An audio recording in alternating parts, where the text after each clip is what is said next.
महाकुंभ मेला, जहां हर 12 साल में करोड़ों श्रद्धालु गंगा के पवित्र तट पर अपने पापों का प्रायश्चित करने और मोक्ष की तलाश में जुटते हैं। इस मेले में एक ऐसी घटना घटने वाली है जो रहस्य, रोमांच और सस्पेंस से भरपूर है। तमाम सीन एक प्रारंभिक हलचल। सुबह का समय, गंगा के किनारे श्रद्धालुओं की भीड़, नाद और मंत्रों की गूंज। अचानक भीड़ में हलचल मचती है। नारायण, 30 वर्षीय पत्रकार।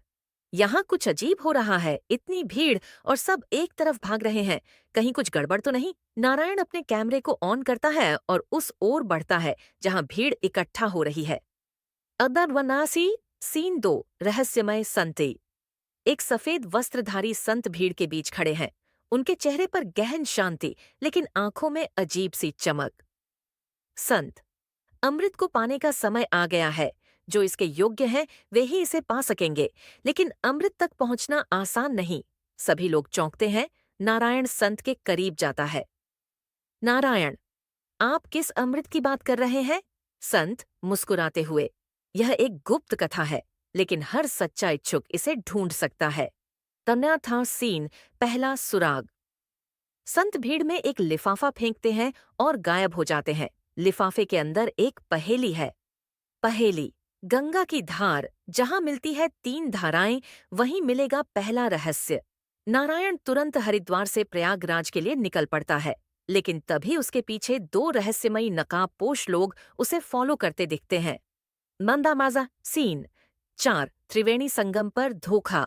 नारायण त्रिवेणी संगम पर पहुंचता है। वहां उसे एक पुराना नक्शा मिलता है।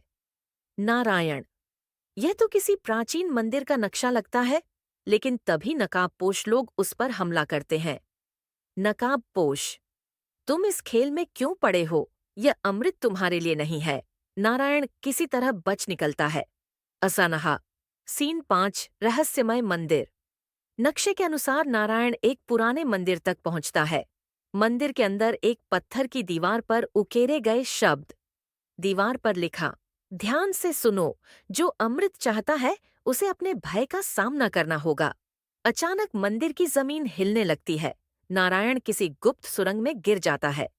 दस्तामा, सीन 6, सुरंग का रहस्य। सुरंग में अंधेरा है, केवल एक मशाल जल रही है। दीवारों पर अजीब चित्र बने हैं। नारायण स्वयं से, यह सुरंग आखिर कहाँ जा रही है? सुरंग के अंत में एक बड़ा दरवाजा है, लेकिन दरवाजा तभी खुलेगा जब नारायण सही मंत्र बोलेगा। उसे मंदिर में मिले संकेत याद आते हैं।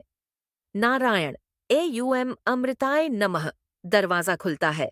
अंदर एक बड़ा हॉल, जिसमें सोने के बर्तन में अमृत जैसा दिखने वाला द्रव्य रखा है।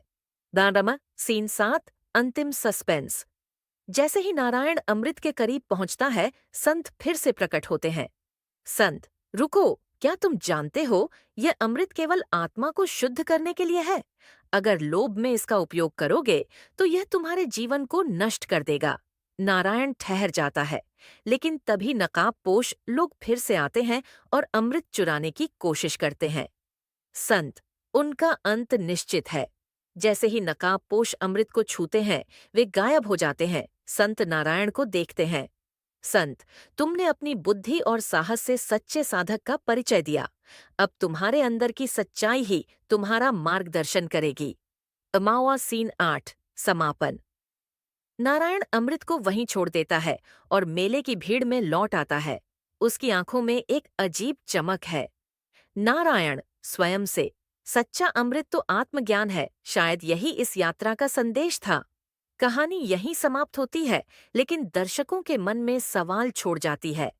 क्या अमृत सच में था, या यह सब एक मनोवैज्ञानिक खेल था? अंत।